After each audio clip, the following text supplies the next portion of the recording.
posibilidad ng tagumpay o kabiguan, ng ligaya o lungkot. Kaya marapat lamang na tanggapin si Jesus bilang tagapagligtas at Panginoon. At matapos yun ay panariwain ang katapatan at paglapit sa Kanya bawat araw o day by day. Ang day by day ay naglalayong umalalay sa pang-araw-araw na pamumuhay. Narito po si Kuya Ed Lapis sa mensaheng pinamagatang Who is Really Secure?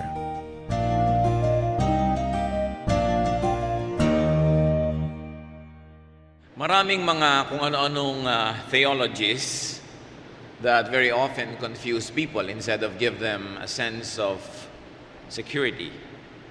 Kaya dapat kahit ano ang nararating ng ating pag-aaral, kung gaano ka-complicated ang ating mga interpretations of Scripture, we must every now and then go back to the basics and review what's truly important. For instance, the issue of security and safety. Who is safe? Who is secure? Ang may mahalagang tanong na ito ay sinagot ng Panginoon, who is really secure? Heavenly Father, thank you for your kindness and goodness. Thank you for your love. Forgive us our sins. We come to you, Father, recognizing our need of you. Kahit anong pagsisikap namin, kami kinakapos. Kaya lumalapit kaming kinikilala ang aming kakulangan, humihingi ng patawad, humihingi ng pagpupuno nyo. Dalangin namin, Panginoon, bumukas ang mata namin sa mga bagay na kuminsan sa kasimplihan, hindi na namin nakikita. Sa paghahanap namin ng maraming mga complicated things, we forget that the most important things are the basic ones. Teach us today. Help us to review what's truly important.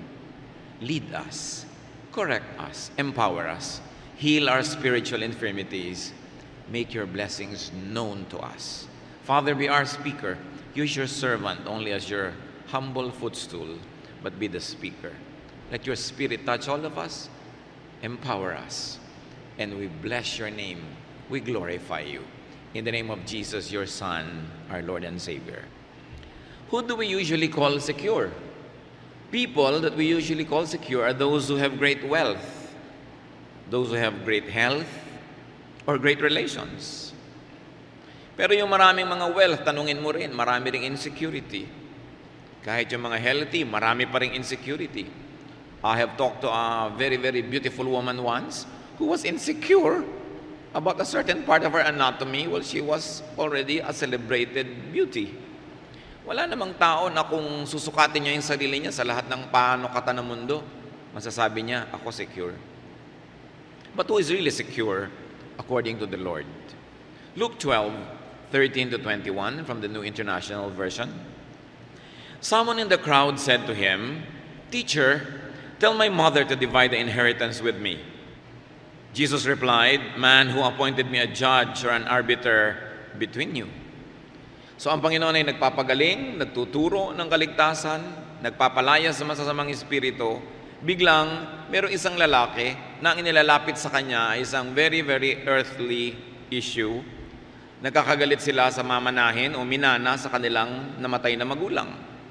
Marahil siya nilamangan ng kanyang kapatid o gusto niyang makalamang. At gusto niya gamitin ang personalidad ni Jesus bilang kilalang guro at manggagamot para ayusin yung hidwaan nila na financial. At sabi ng Panginoon, sino naman nagsabi na trabaho ko yan? Na minister ko to judge between you. Siyempre, kung meron akong papanigan sa inyo, hindi na ako magiging Lord of both of you. Meron na isang lalayuan loob. At saka hindi yan ang dahilan ng pagparito ko. Verse 15, then he said to them, "Watch out. Be on your guard against all kinds of greed. A man's life does not consist in the abundance of his possessions." Sabi, mag-ingat kayo.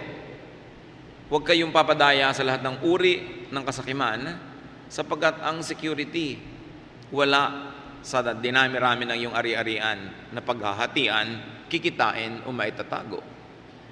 Napakatamang okasyon yun para ipaalala. Kasi ang Panginoon noon ay nagpapagaling ng may sakit. Nagpapalaya sa mga inaalihan ng masasamang espiritu. At higit sa lahat, nagtuturo ng daan sa buhay na walang hanggan.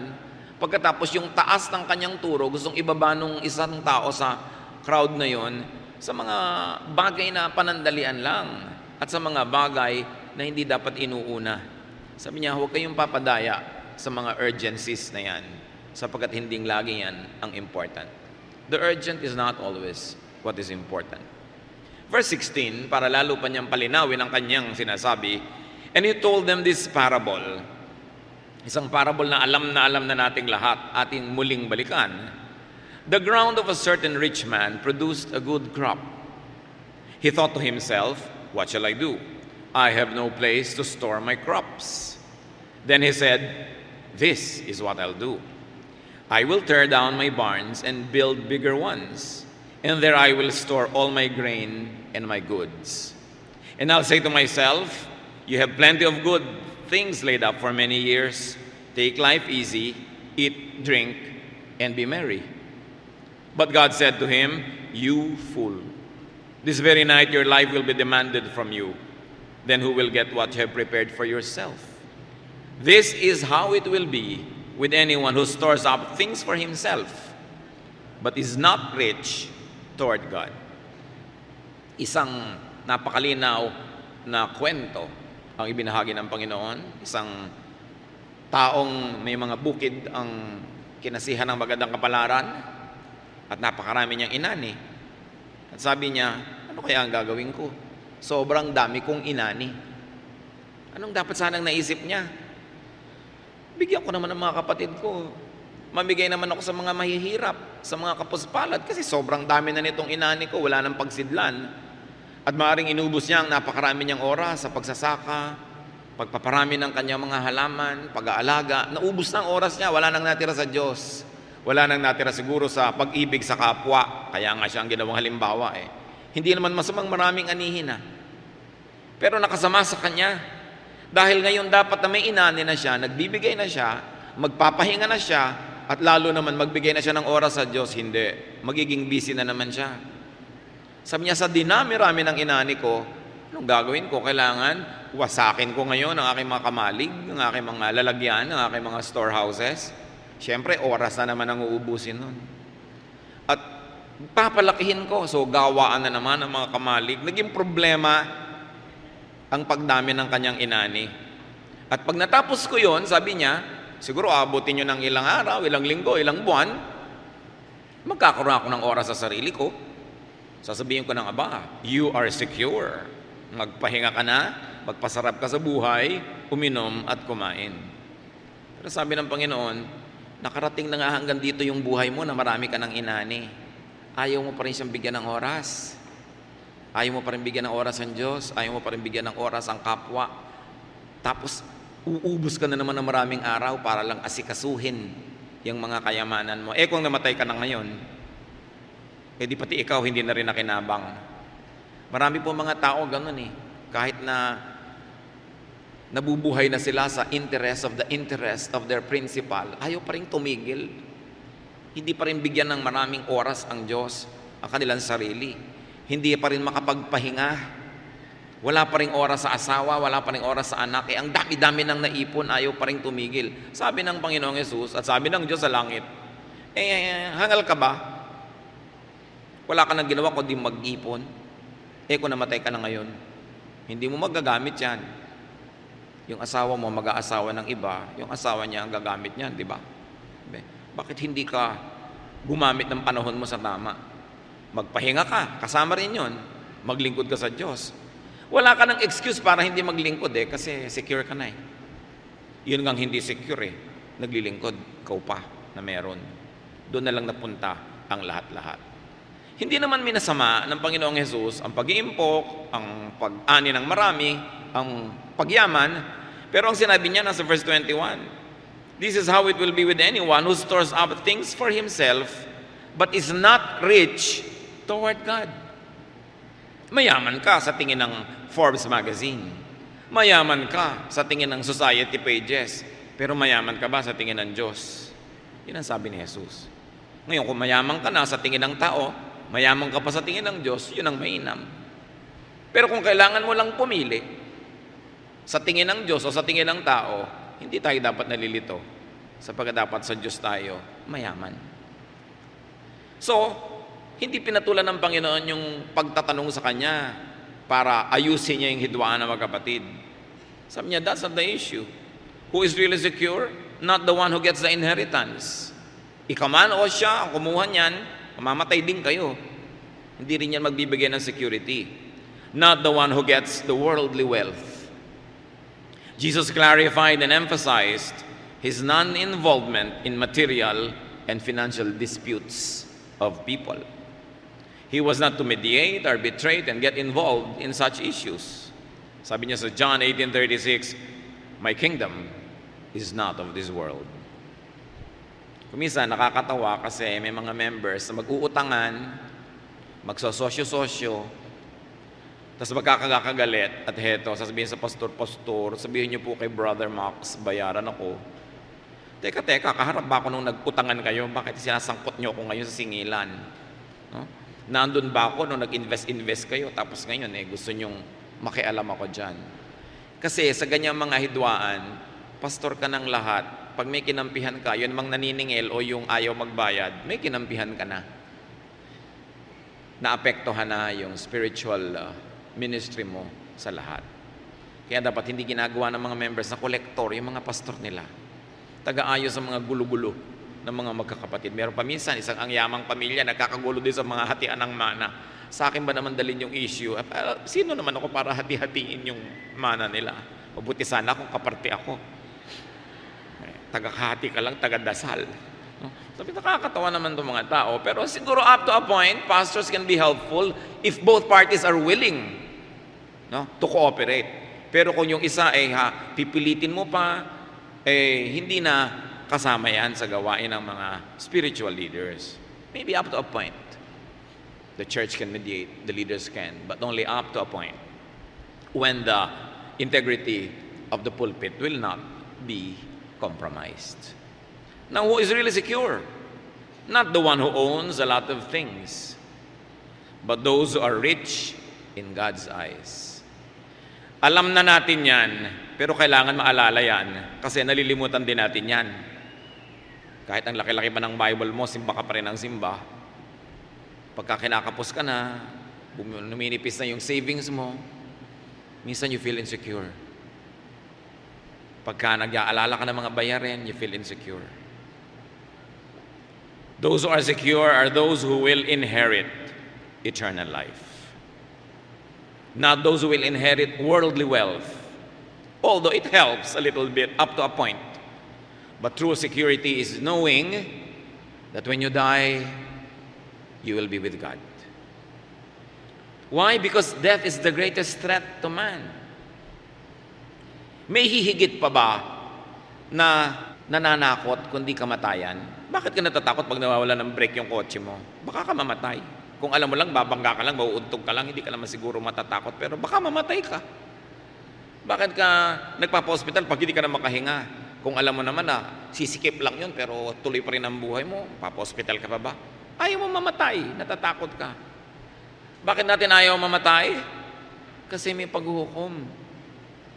Hebrews 9:27, just as man is destined to die once, and after that to face judgment. Sana mamamatay ka lang, na nung namatay ka, para kang kabuti, namatay ka, patay ka na, fertilizer ka na, period. Pero hindi Mamamatay lang yung katawan mo, yung espiritu mo, haharap ngayon sa Diyos. Paano ka? You will face judgment. Kaya ang tao, religious man o hindi, spiritual man o hindi, takot mamatay. Nakatanim sa kanya ang espiritu ng Diyos, kahit hindi siya relihiyoso, na nakakaalam na haharap siya sa Diyos. Kaya ayaw na ayaw mamatay ng tao. Minsan nga, 99 na, ayaw pa rin No? Talagang gusto pa rin humaba ang buhay. At kumisan, mananampalataya na yan, pero talagang pinipilit pa rin nating mabuhay. Ayaw pa nating to die is gain. Gusto nating to live is Christ. Bakit? Nakakatakot ang death because it is certain. It is sure. And is followed by judgment. What then is real security? It's not having to die and not having to be judged. Kapatid, pag alam mo yan, na di ka mamamatay, di ka mahuhusgahan, wala kang karapatang ma-insecure.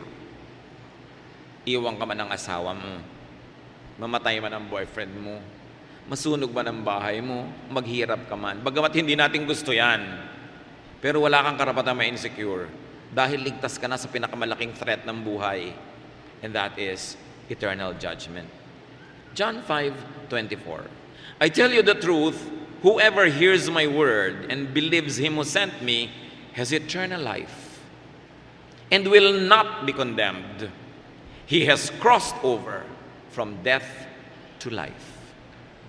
Ine-emphasize pa ng Panginoon, sabi niya, sa totoo lang, makinig kayo, I tell you the truth.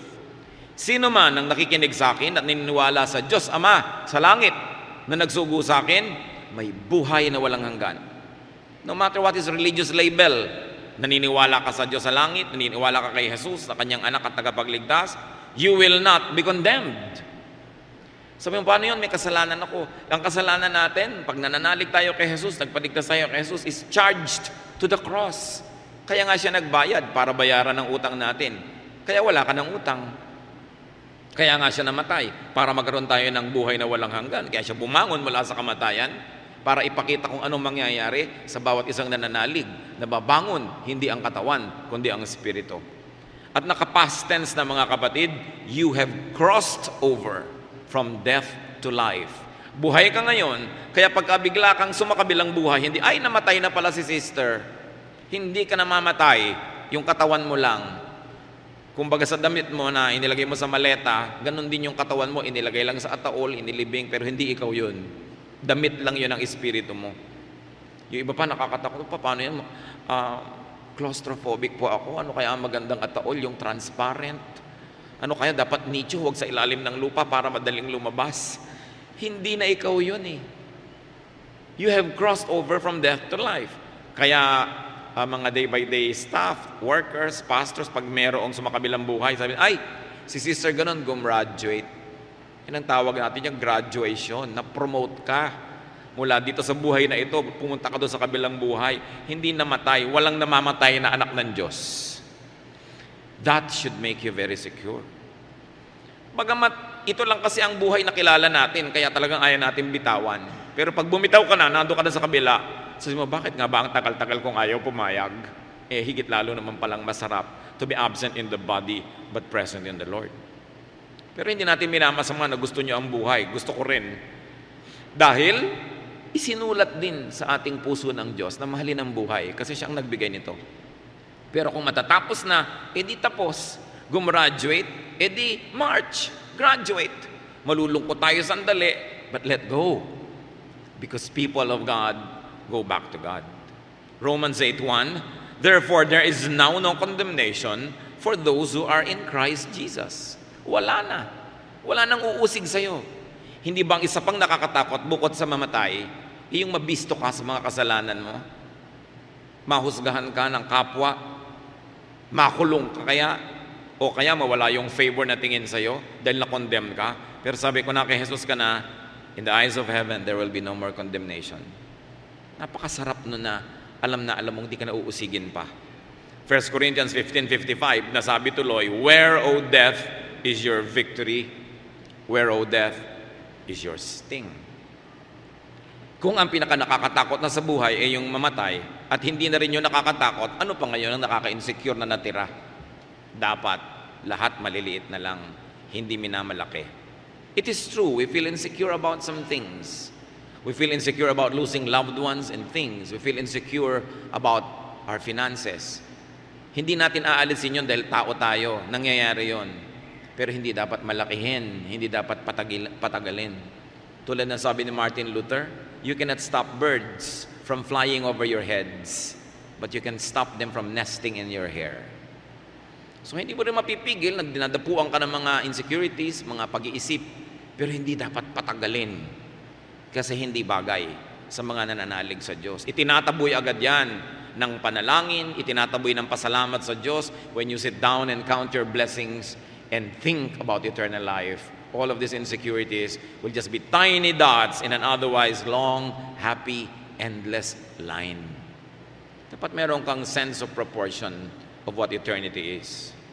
Real wealth, according to Jesus, is what is stored up in heaven. Yun ang tunay. Real wealth is what is to be enjoyed in eternity.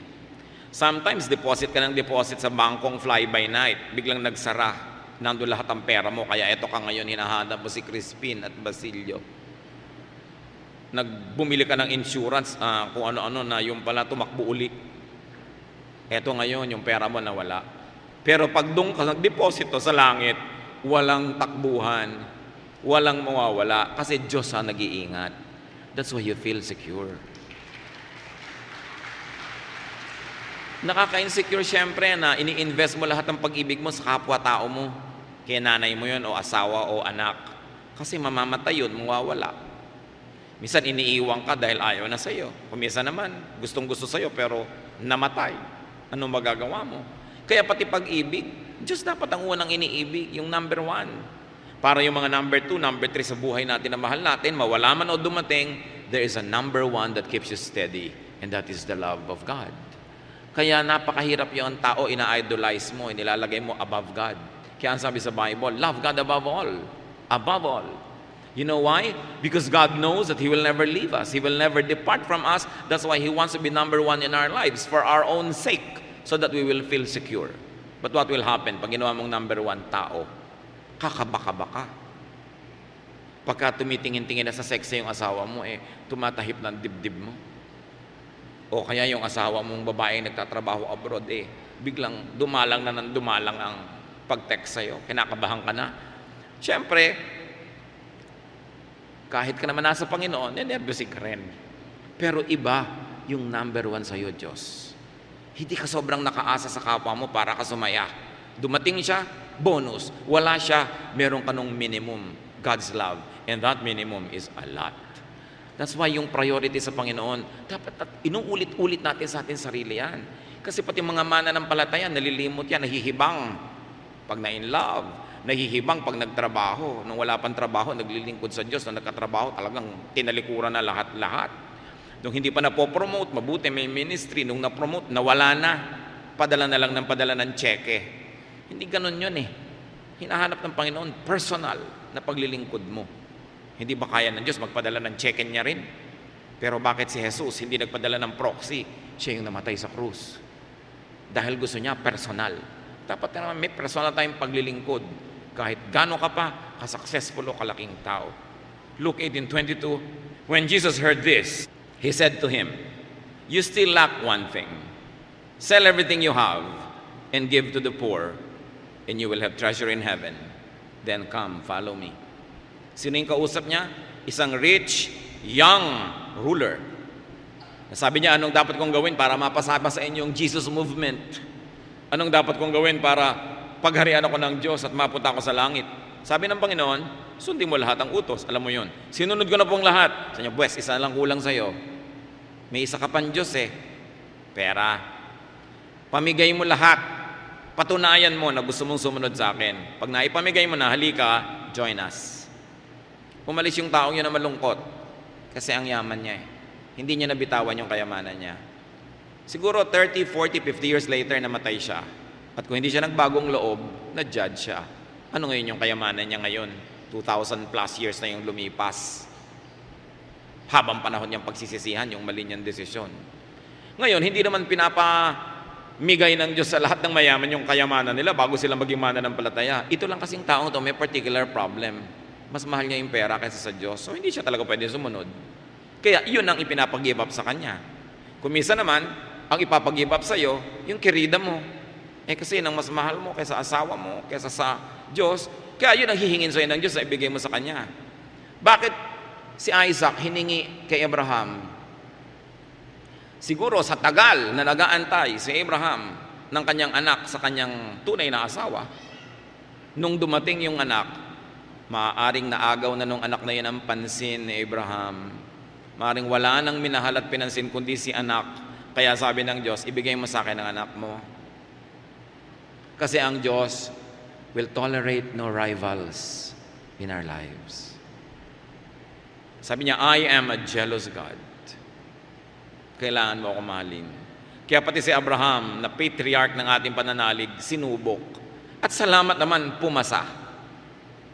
Hindi siya nagatubili na patunayan sa Diyos kahit anak niya, ibibigay niya para sundin ng Diyos. Ngayon, kung si kumare lang yung i-give up mo, huwag ka na mag-isip-isip. Hindi na pinag-iisipan yan. Diba? Kung ibibigay mo lang yung oras mo sa Diyos, ibibigay mo lang yung bisyo mo sa Diyos, kailangan ba bang i-memorize yan? Kailangan alam mo kung sino ang Diyos sa buhay mo. So, Jesus wanted, and you see in this teaching, sabi niya, ipamigay mo sa mahihirap. Kasi, ang ministry ng Panginoon, hindi lang para magpagaling na may sakit. Hindi lang para papuntahin ka sa langit.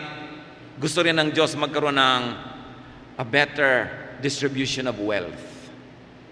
Nung panahon niya, tulad din sa panahon natin ngayon, konting tao ang sobrang yaman at maraming tao ang sobrang hirap. Gusto rin yun i-address ng Panginoon. But Jesus did not teach the poor to rebel against the rich, to revolt in a bloody uprising, but Jesus taught the rich to give to the poor. Kaya ganyan na itinuturo niya. Hindi niya sinabi sa mga slaves, lagutin yung tanikalan nyo at labanan yung amo nyo. Hindi niya sinabi yon. Hindi rin sinabi ng mga disciples. Hindi niya sinabi maghimagsik kayo at baguhin ang mundo. Hindi.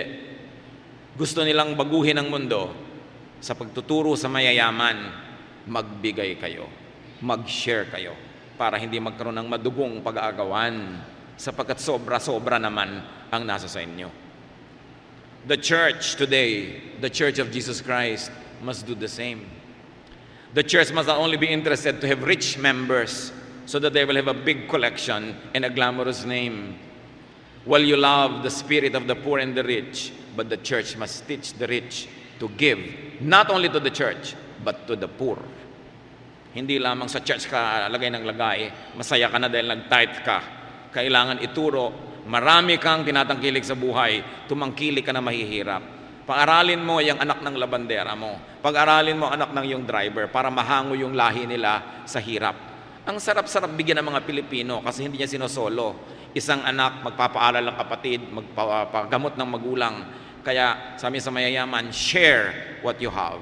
At kung hindi mo marating yung mahihirap sa malalayong mga pulo, yung driver mo, yung maid mo, bigyan mo ng sobra. Bigyan mo ng pagkakataon, magpaaral ka ng anak para malutas ang hirap. Yan ang solusyon ng Panginoon eh. Lalo sa Pilipinas, only 1/4 of Filipinos are truly poor. The other 1/4 is medyo poor. Now, the other 1/4 have more than what they need. Yung 1/4 na ito, magpaaral lang ng isa doon sa kabilang 1/4. Solve na yung kabilang 1/4. Eh yung mayayaman pa, magpaaral lang ng dalawa doon sa sobrang hirap, masasolve ang problema natin. Sharing is what is important. Not having. Kaya sabi nung kapatid, turuan nyo nga kami yung kapatid ko na maghati kami. Sabi, hindi yan ang issue. Ang issue una, kaligtasan. Pangalawa, kailangan may pag-iibigan. Tamang paghahatian, hindi paglalamangan. It is important. Hindi nagpapakyut yung church mo to attract the rich. Kailangan mag-marketing. Ano yan? Titinda ka ng produkto. Magtitinda ka. Ano ba yung church nyo? A, O, B, O, C. Ano yan? Advertisement. Walang ganyan-ganyan sa Panginoon. Mayamat, mahirap. Pag Panginoon ang sinasamba, kailangan sama-sama. At ang sabi niya sa Luke 12:33, sell your possessions and give to the poor. Provide purses for yourselves that will not wear out, a treasure in heaven that will not be exhausted, where no thief comes near and no moth destroys. Sabi, gusto nyo na meron kayong pitakang hindi nauubusan ng laman, gawin nyo yung pitaka nyo langit. Gusto niyang tunay na hindi maubos-ubos ang withdrawal, doon kayo mag-deposit sa langit. Sure kayo. Eternal wealth means savings in heaven. That is security. Hindi yung pang material lamang. Hebrews 10:34.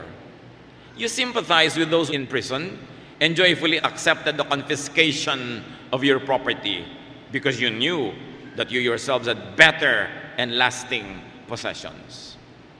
Nung araw po, sa persecution ng mga Kristiyano, lalong pinahirapan ng gobyerno ang mga Kristiyano nung unang panahon. Pag nagsakdal ka laban sa isang Kristiyano at nanalo yung case, lahat ng property ng Kristiyano sa'yo na, mako-confiscate. Alam nyo ang naging bunga? Ang daming nagsakda laban sa mga Christian. Maliliit, malalaking bagay, inimbentong mga bagay, nagdedemanda sila, hoping na mako-confiscate yung property ng mga Christians mapupunta sa kanila. What was the real goal? To discourage Christians from believing, to discourage people from becoming Christians dahil baka mademanda, makonfiscate ang property. Pero yung mga mananampalataya, hindi sila nag-give up. Kahit pa nga natatalo sila sa mga kaso, hindi sila nag-give up. Kaya sabi dito, you joyfully accepted the confiscation of your property. Dahil alam nyo na meron kayong higit na mainam na kayamanan at yan ay higit sa mga kayamanan nyo dito sa lupa. The teachings of Jesus were not against wealth itself, but against ungodly means in getting and keeping it. Earthly wealth is not bad. Blessing yan ng Diyos eh. Hindi mo naman dapat usigin yung mayaman eh. Nagtatrabaho siya, kumita siya, yumaman siya, di mabuti. Pero ang sabi niya sa Luke 12:21, this is what happens to people who store up everything for themselves but are poor in the sight of God. So don't be poor in the sight of God, especially if you are rich in the sight of men. Wealth only becomes, pagka nagkataon, just another form of poverty when man does nothing else but keep and get it. When man keeps it only for himself. And when man offends God in his intentions, in the ways of acquiring and keeping wealth. So hindi yung kayamanan. It's not money that's evil, but the love of money. The love for money. It's all right to work. Gusto ng Diyos yan. Produce surplus. Make wealth if possible, but share. Ang unang-una man nasisharean, yung kapwa mo manggagawa, mga tauhan mo, supplier mo. Meron naman mga mall, kung mo alam nila, mabili yung mall nila, saksakan ng taas ang mga rent. Ang unang 2 linggo ng kinikita mo bilang nagtitinda doon, pambayad na lang sa rent. Yung pang 3 linggo, pampasweldo sa mga tao. At kung pinapalad ka, doon sa pang-4 pa lang na linggo, baka ka pa kumita. Sobrang taas ng mga rent. Gusto nila sila na lang ang mabuhay. Wala ka nang ipaghahanap buhay kundi sila. No? Pagod na pagod ka na.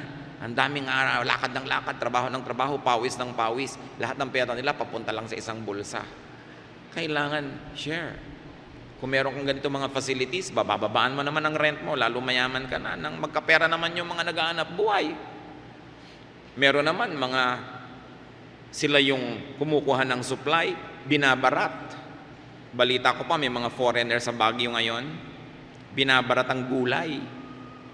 At dahil itong mga foreigner na ito, kirami-rami, parang langgam, nag-unite sila. Bibili natin ng cabbage, sa ganito lang halaga, lahat tayo.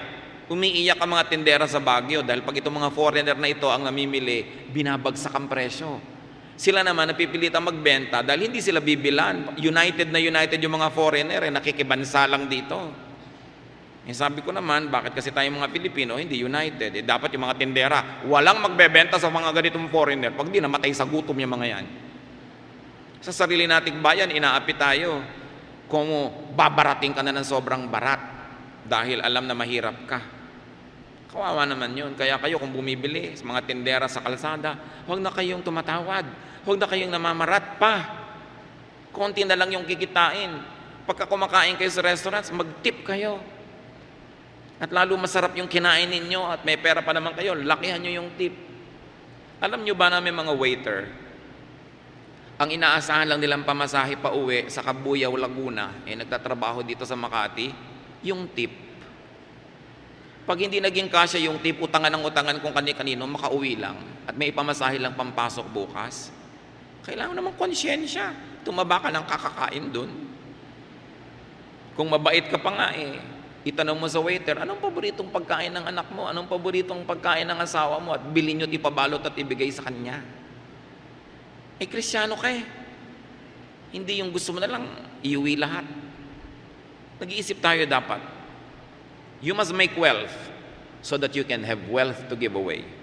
Ephesians 4:28, he who has been stealing must steal no longer, but must work, doing something useful with his own hands, that he may have something to share with those in need.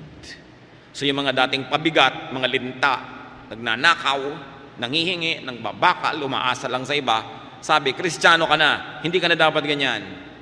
At magtrabaho ka, hindi lang ng kasya sa'yo, pasobrahin mo para mabaligtad naman at ikaw makapagbigay ngayon. Napakabait ng Diyos. Napakamaunawain. At yan ang dapat na iniisip ng mga anak ng Diyos. It's all right to enjoy the fruits of your work. Hindi ka dapat mag-guilty. Nakakaroon ka ng bakasyon abroad dahil nagtatrabaho ka, kumikita ka. Pero huwag mo lang lilimutin na magbigay sa kapwa mo.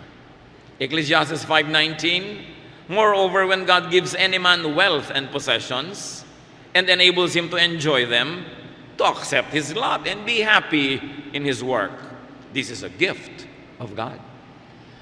Okay lang, marunong ka lang magbigay. At ba't ka nagbibigay? Kasi secure ka eh. Alam mo naman na pag ikaw nangangailangan, di ka bibiguin ng Diyos. Di ka kakapusin. Kumisan sa pag-iisip natin na may kailangan tayo next month, yung namamatay na ngayon, hindi natin mabigyan ng gamot. Kasi iniisip natin, next month, budget mo pa yon. Pag dumating yung bukas, nandun pa rin ang Diyos. Kaya sabi ng Panginoon, let the day's own trouble be sufficient for the day tomorrow will have blessings for its own. Kaya sabi, give us this day our daily bread. Bukas meron uli. Bukas meron uli. So, be rich if you have to and if you can. But first of all, be rich in God's eyes. Isaiah 55:8, for my thoughts are not your thoughts, neither are your ways my ways, declares the Lord. So, dapat mayaman tayo sa tingin ng Diyos. Kahit sa tingin ng mundo, hindi. At lalong-lalo, kung sa tingin ng mundo, mayaman na tayo, dapat mayaman lalo tayo sa tingin ng Diyos. You want to be secure? You want to overcome all kinds of insecurities? Think of God. Think of the greatest threat, which is death, which should no longer threaten the believers of God. Think of your exemption from hell, your exemption from burning sulfur and eternal punishment because of the sacrifice of Jesus. And when you think of these things, you will not only be secure, you will be grateful. And when you are grateful, you will do the work of Him who died for us. You will do the work of Christ. That is to share and to love and to trust God completely. Heavenly Father, thank you for your love for us. Salamat dahil kayo ang security namin. Patatawarin mo kami, Panginoon, kung nakakalimot kami. Iniaasa namin sa mga bagay, sa tao, maging sa aming sarili, yung aming seguridad. We are secure because we are in your hands. We are secure about tomorrow because tomorrow is in your hands. And we are secure because we don't have to face judgment if we are in your Son, Jesus. If we have Him as our Savior and as our Lord. Pag ninenervyos kami, Panginoon, pag kinakabahan, pag nagkakaroon ng mga anxieties, pag nagkakaroon kami ng mga panic attacks, Ikaw ang maging sustainer namin. Maalala ka namin at kami makalma, Panginoon, mapanatag, matahimik. Kung kami nawawalan o nangangambang mawalan ng mga mahal sa buhay, sa iyo kami kumapit. Gawin ka naming number 1 ng buhay namin. At kung may hinihingi ka sa amin, kayamanan man na dapat ipamigay dahil nagiging Diyos, o mga maling relasyon na dapat putulin dahil ayaw mo, huwag kaming malito. Sumunod kami sa iyo because you are really what we need. You are our security. You are our salvation. Magbulay-bulay tayo mga Panginoon, sa Panginoon mga kapatid, kung ano pa mga personal na kahulugan nito, that we are secure in Jesus, kung anong kahulugan nito sa pang-araw-araw nating buhay. Be with God alone in silence.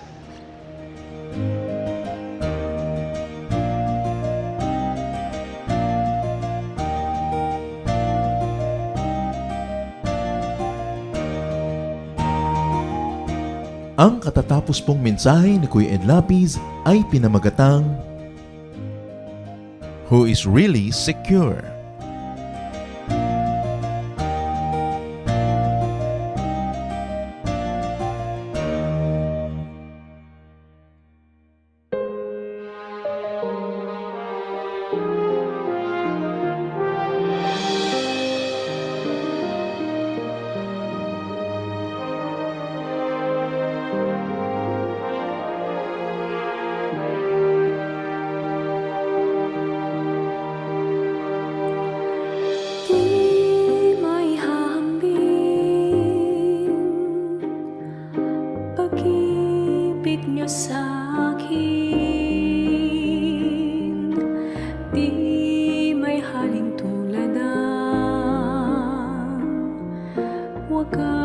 wagas niyong pagtingin,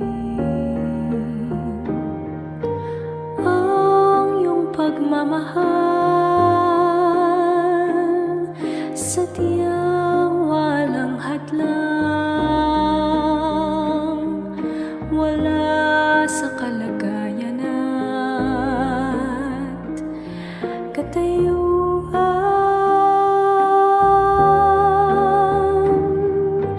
Hawak niyo aking kamay sa tuwing nanananglahay at sa tuwing magkamali, walang hanggang pagpapatawad niyo.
Malasakit kapag may piyesta, kahit hindi ka kilala, welcome ka.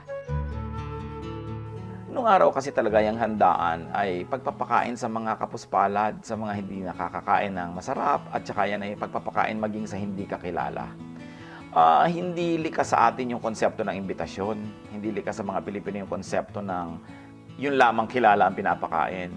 Tayo, pag naghanda, bukas ang buong bahay, bukas ang paminggalan, bukas ang ating palad at bukas ang ating puso dahil pinapakain ng lahat. May kaugalian tayo na ang pagkain ay para sa lahat.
nabahagi sa mga dukha. Ngunit paano nilang masisilayan ang habag at pag-ibig mo kung hindi mapatutunayan sa aming patotoo? Kaya kung paano mo kami kinalingan, kung paano mo kami minahal, sa aming buhay nawa ay magbunga ng pagtitiyaga at pagpapagal sa aming kilos, salita at damdamin.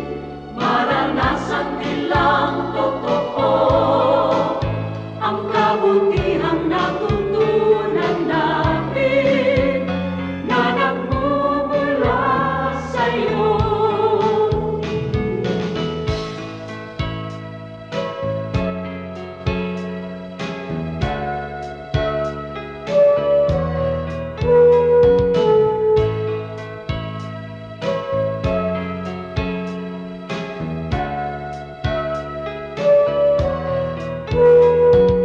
Kung ang tao at ang lipunan ay laging makasarili, sa'yo ang bagong panuntunan, ang maglingkod at magsilbi. Ang aming pananampalataya patuloy mong palaguin, at sa iyong dakilang biyaya di ka namin bibiguin. Kaya kung paano mo kami kinalingan, kung paano mo kami minahal, sa aming buhay nawa ay magbunga ng pagtitiyaga at pagpapagal sa aming kilos, salita at damdamin. Maranasan nilang totoo ang kabutihang natutunan namin na nagmumula sa'yo. Ang kabutihang natutunan namin na nagmumula sa'yo.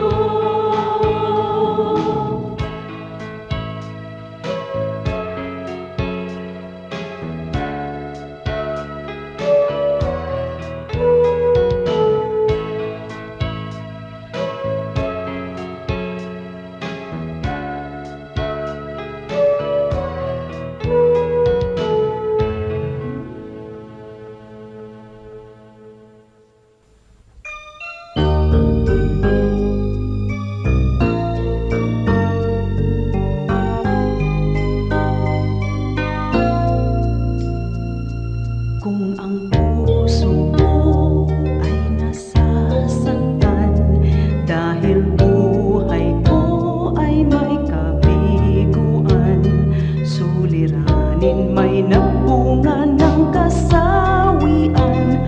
O Jesus, ikaw ay laging nandyan. Kung nagkamali't nagkasalaman, ang patawad mo'y laging nakalaan. Kung ang kapwa ko sa akin nagkasalaman, ang patawad ko kaya'y ilalaan. Ang kabaitan mo ay dapat kong tularan sa buhay ko. Ang kabaitan ko, biyaya ng Espiritu, kabaitan ko.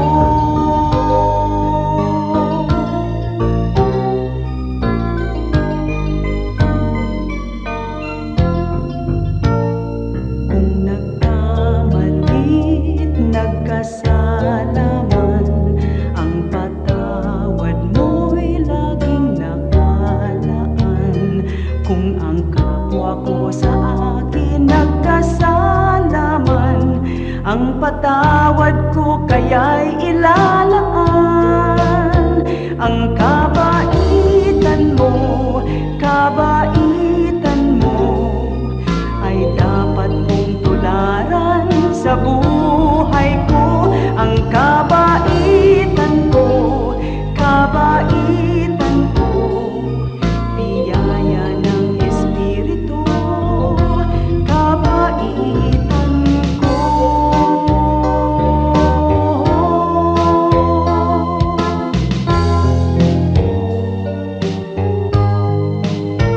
Ang kabaitan mo ay dapat kong tularan sa buhay ko. Ang kabaitan ko,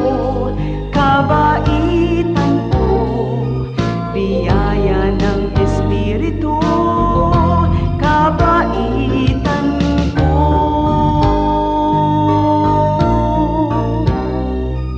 Biyaya ng Espiritu, kabaitan ko.